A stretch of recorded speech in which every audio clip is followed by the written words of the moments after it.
और हम लारिसा को देखते हैं। लारिसा रोज हवाई जहाज में सफर करती थी पर कभी सीट बेल्ट नहीं लगाती थी, पर उसकी यही आदत एक तरह से उसकी जान बचा गई। जब लारिसा अपने बॉयफ्रेंड व्लोदिया के कंधे पर सिर रखकर गहरी नींद में थी, तभी अचानक एक लड़ाकू जहाज तेजी से गुजरा और तुरंत बाद एक मुसाफिर प्लेन से जा टकराया। प्लेन फटकर उसमें एक बड़ा छेद बन गया। इतनी ऊंचाई पर हवा का जबरदस्त बहाव उठा और उसने एयर होस्टेस और कई मुसाफिरों को एक झटके में बाहर खींच लिया। सीट बेल्ट न लगाने की वजह से लारिसा हवा में उछलती हुई प्लेन के अंदर यहाँ वहां टकराने लगी। जब हवा उसे केबिन से बाहर खींचने ही वाली थी, व्लोदिया ने वक्त पर उसे पकड़ लिया, लेकिन वह उस तेज बहाव को रोक नहीं सका और उसका हाथ छूट गया। शुक्र है लारिसा ने तुरंत पास की सीट पकड़ ली और बाहर गिरने से बच गई। पर व्लोदिया की किस्मत इतनी मजबूत नहीं थी। हवा के जोर ने प्लेन को तुरंत 2 हिस्सों में चीर दिया और उसे अपने साथ ले गई। इसके बाद लारिसा प्लेन के दूसरे हिस्से के साथ तेजी से नीचे गिरने लगी। इसी वक्त उसे सीट बेल्ट की याद आई और उसने जल्दी से उसे बांध लिया। अब सब कुछ किस्मत पर था। उसे बस यही उम्मीद थी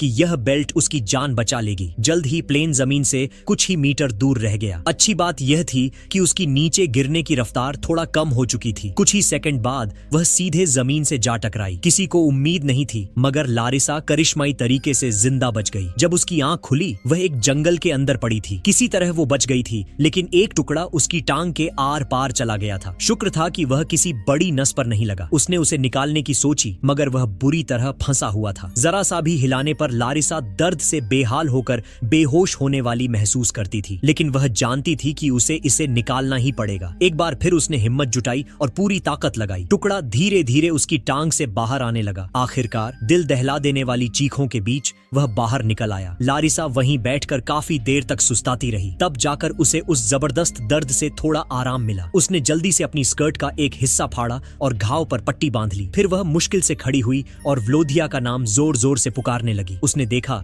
कि पिछली सीट पर एक और मुसाफिर की लाश पड़ी है। वह खुशी में उसके पास भागी, पर अगले ही पल उस बुरी तरह मरे हुए आदमी को देखकर वह बेहोश होते होते बची। वह बेबस होकर जमीन पर बैठ गई और धीरे धीरे बेहोशी में चली गई। काफी देर बाद एक मच्छर के काटने से उसकी आंख खुली। फिर उसे एक हेलीकॉप्टर की तेज आवाज सुनाई दी। वह सरकार की तरफ से आई बचाव टीम थी। लारिसा ने जल्दी से पास पड़े मरे हुए आदमी के गले का मफलर उतारा और उस आवाज की तरफ तेजी से भागी। घाव के जबरदस्त दर्द की भी परवाह नहीं की। हेलीकॉप्टर देखकर उसने तुरंत अपने हाथ में मफलर हिलाना शुरू किया और जोर जोर से चिल्लाई, पर हेलीकॉप्टर उसके ऊपर से गुजर गया। शुक्र है उसमें बैठे एक पायलट की नजर उस पर पड़ गई, मगर पास बैठे अफसर का मानना था कि 5000 मीटर की ऊंचाई से गिरने के बाद किसी का जिंदा बचना नामुमकिन है। उसने कहा कि वह शायद पास के कैंप का रसोइया होगा, जो हेलीकॉप्टर देखकर हाथ हिला रहा है। लारिसा अपनी आंखों के सामने जीने का इकलौता मौका दूर जाते हुए देखती रही, पर वह कुछ नहीं कर सकी। इसी बीच दूसरी तरफ जमीन पर काम कर रहे लोग भी बड़े पैमाने पर तलाश कर रहे थे, पर हर जगह उन्हें बस लाशें ही मिल रही थीं। कोई भी जिंदा नहीं मिला। तभी वही हेलीकॉप्टर उस अफसर को छोड़ने के बाद वापस आकर फिर से ढूंढने का फैसला करता है। पायलट को लगा कि वह आदमी हाथ नहीं हिला रहा था,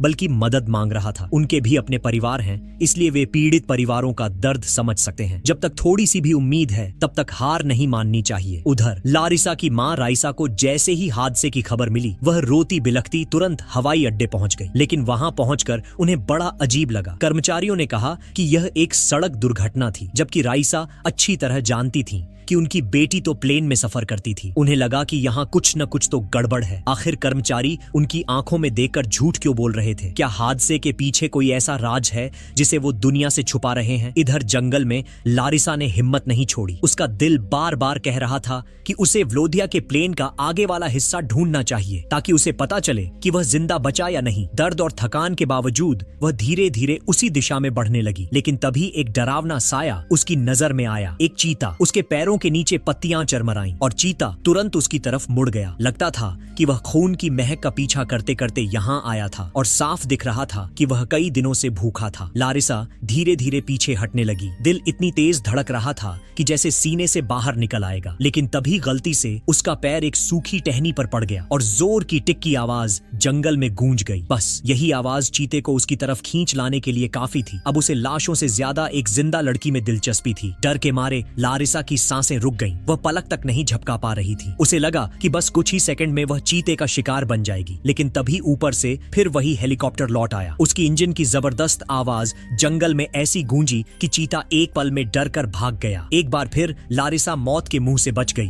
पर उसकी बदकिस्मती यह थी कि हेलीकॉप्टर उसे देखे बिना ही आगे बढ़ गया। वह समझ ही नहीं पा रही थी कि यह किस तरह का खेल चल रहा है। हर बार उम्मीद सामने आती है और हर बार उससे दूर चली जाती है। वह अभी अभी हुए इस डरावने पल से पूरी तरह उबर भी नहीं पाई थी कि उसके घायल पैर में फिर से भयंकर दर्द उठने लगा। लारिसा थक चुकी थी, प्यास से गला सूख गया था और डर से दिमाग सुन्न पड़ा था। उसने अपनी जेब टटोली और सिगरेट का पैकेट निकाला। उसे लगा कि शायद एक कश लेकर वह अपने टूट चुके होश हवास को थोड़ा संभाल ले, लेकिन प्लेन हादसे में पैकेट पूरी तरह भीग चुका था और सिगरेटें खराब हो गई थी। इतना देखकर वह गुस्से से भर गई। उसे लगा कि आज तो जैसे सिगरेट पीना भी किसी अमीर आदमी जैसा शौक बन गया है। जब वह समझ नहीं पा रही थी कि अब आगे क्या करे, तभी उसकी नजर अचानक अनजाने में अपने हाथ में पकड़ी उस सूखी टहनी पर पड़ी। पहले तो उसे कुछ समझ नहीं आया, लेकिन कुछ सेकंड बाद वह उसी टहनी को घूरने लगी, जैसे दिमाग में कोई पुरानी याद जाग गई हो। लारिसा को याद आया कि प्लेन ईस्ट की तरफ उड़ रहा था और हादसे के वक्त व्लोदिया आगे वाले हिस्से में था। अगर उसे व्लोदिया को खोजना है तो दिशा जानना सबसे जरूरी है। उसने आसपास नजर दौड़ाई और पास पड़े एक छोटे से टेडी बेयर को देखा जो शायद किसी बच्चे का था। उसे उठाते ही उसमें से एक पतली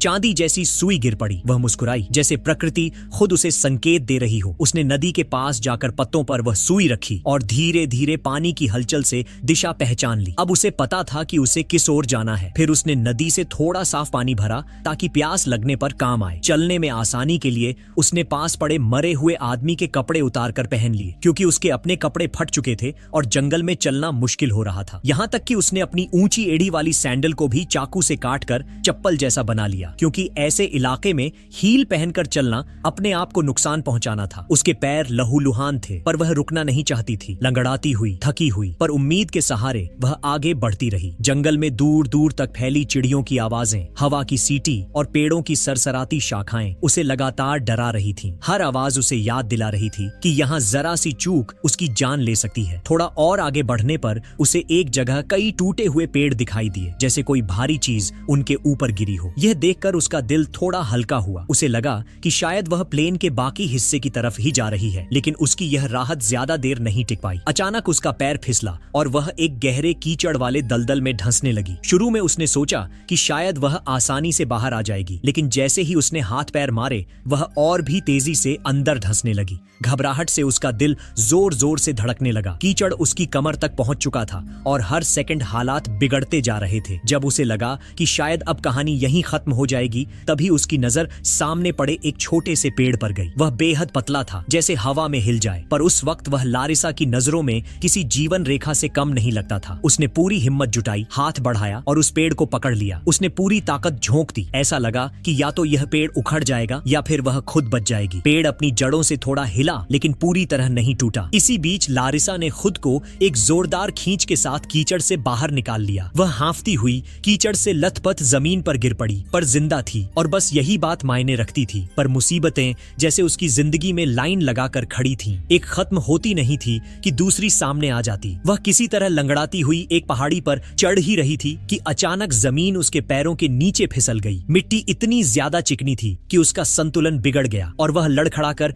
फिर से नीचे लुढ़क गई। गिरते हुए उसने कई पत्थरों को टक्कर मारी, पर गनीमत थी कि उसे कोई बड़ी चोट नहीं आई। लेकिन नीचे जाकर उसने जब ऊपर देखा तो उसकी हिम्मत टूटने लगी। उसे उसी रास्ते को दोबारा चढ़ना था। टांग में गहरा जख्म होने के कारण हर कदम उसके लिए किसी सज्जा जैसा था। फिर भी उसने दांत भींचे और धीमे धीमे खुद को ऊपर खींचने लगी। दर्द से उसकी आंखों में आंसू आ रहे थे, लेकिन उसने रुकना नहीं चाहा। जैसे तैसे वह ऊपर पहुंची ही थी कि उसकी सांसें रुक गईं। वही चीता उसके सामने खड़ा था, वही चीता जिससे वह एक बार जान बचाकर भागी थी। लारिसा का दिमाग सुन्न पड़ गया। उसे समझ नहीं आया कि किस्मत उस पर इतना गुस्सा क्यों कर रही है। उसने सोचा कि शायद वह धीरे धीरे बिना आवाज किए चीते के पास से निकल जाए, लेकिन चीते ने उसकी हल्की सी हरकत भी पकड़ ली। इस बार हेलीकॉप्टर की आवाज नहीं थी, न कोई इंसान आसपास, न कोई चमत्कार, सिर्फ वह और मौत सा खतरनाक एक शिकारी। लारिसा ने एक पल भी नहीं सोचा। वह जितनी ताकत उसके शरीर में बची थी उतनी लगाकर भागी। उसके पीछे चीता जोरदार छलांग टांगों के साथ दौड़ा।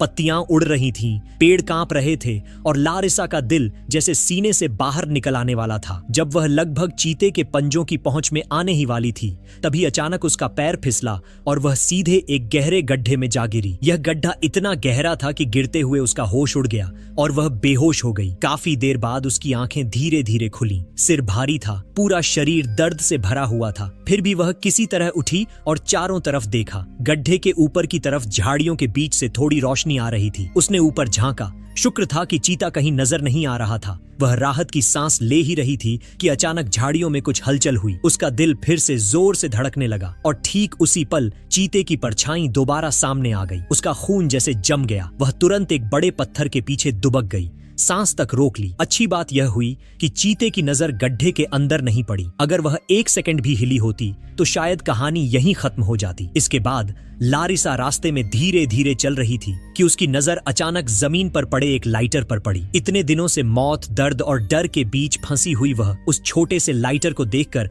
पहली बार मुस्कुरा दी। उसे लगा कि अब कम से कम उसे भूखा नहीं रहना पड़ेगा और सबसे बड़ी बात, वह सिगरेट भी पी सकती थी। ये छोटी सी चीज उस वक्त उसके लिए किसी खजाने से कम नहीं थी। थोड़ी ही दूरी पर उसे एक पुराना खाने का डिब्बा भी मिला जिसमें कुछ बचा खुचा खाना था। उसने धीरे धीरे खाया और महसूस किया कि उसके शरीर में थोड़ी ऊर्जा लौट रही है। उसे लगा जैसे जिंदगी ने उसे थोड़ा और आगे बढ़ने का संकेत दिया हो। इसी दौरान दूसरी तरफ अफसरों की मीटिंग में एक बड़ा सच सामने आ गया। असल वजह यह थी कि जब भी सेना कोई हवाई मिशन करती है तो वह आम हवाई जहाजों को इसकी जानकारी दे देती है ताकि रास्ते में कोई टक्कर या गलतफहमी न हो। लेकिन इस बार यह सूचना नहीं दी गई थी। पायलट अपने तय रास्ते पर उड़ रहा था और उसे अंदाजा भी नहीं था कि सामने एक मुसाफिर प्लेन है। नतीजा, एक भयानक टक्कर। अफसरों को पता था कि अगर यह बात दुनिया को बताई गई तो सेना की भारी बदनामी होगी। लोग सवाल पूछेंगे, जिम्मेदारों पर उंगली उठाएंगे और देश भर में हंगामा मच जाएगा। इसलिए उन्होंने सच को फिलहाल दफन करने का फैसला किया, भले ही दर्जनों लोगों की जान गई हो। इधर लारिसा कई मुश्किलों को पार करने के बाद आखिरकार प्लेन के आगे वाले हिस्से के करीब पहुंची। उसके दिल में इतनी उम्मीद थी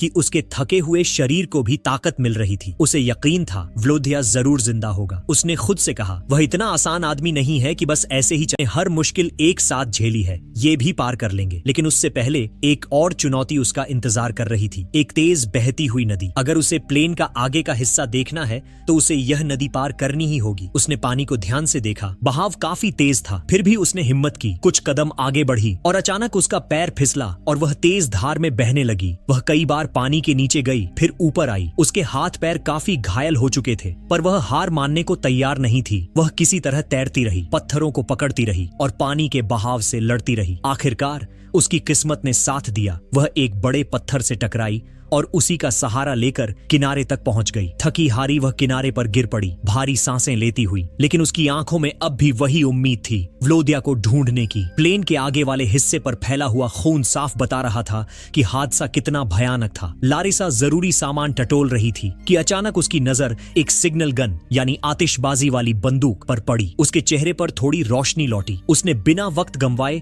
उसमें गोली भरी और आसमान की ओर दागा दी। लेकिन किस्मत ने फिर मोड़ ले लिया। इस समय बचाव टीम आसपास कहीं थी ही नहीं, इसलिए किसी ने यह इशारा नहीं देखा। जब वह दूसरी गोली चलाने की सोच रही थी तभी उसे याद आया कि बेवजह गोलियां खत्म करना खतरे की बात है। उसने धीरे से गोली वापस निकाली और मन ही मन तय किया कि इसे तभी चलाएगी जब बचाव दल उसकी रेंज में हो। उसी वक्त मौसम ने अचानक करवट ली। तेज हवा और ठंड ने उसकी हड्डियां जमा दी। उसके दांत कटकटाने लगे और शरीर बर्फ की तरह सख्त होने लगा। उसने जल्दी जल्दी सूखी लकड़ियां इकट्ठी की और आग जलाने की कोशिश की, लेकिन बदकिस्मती से लाइटर पानी में रहने से पूरी तरह खराब हो चुका था। लारिसा को महसूस होने लगा कि अगर उसने जल्द कुछ नहीं किया तो वह ठंड से मर सकती है। उसने प्लेन के मलबे के बीच पड़ा एक प्लास्टिक का थैला उठाया और उसे अपने सिर पर बांध लिया ताकि शरीर की थोड़ी बहुत गर्मी बाहर न जाए। उसने खुद को जितना हो सका सिकोड़ लिया और कांपते हुए वहीं लेट गई। आखिरकार थकान और ठंड ने उसे नींद में धकेल दिया। उधर हादसे की खबर मिलते ही लारिसा और व्लोदिया दोनों के माँ बाप उस इलाके में पहुंच गए थे, लेकिन वहां पहुंचकर उन्हें और ज्यादा सदमा लगा क्योंकि सेना ने पूरे क्षेत्र को चारों तरफ से घेर लिया था। किसी आम आदमी को अंदर जाने की इजाजत नहीं थी, चाहे वह पीड़ित परिवार ही क्यों न हो। लारिसा के पापा की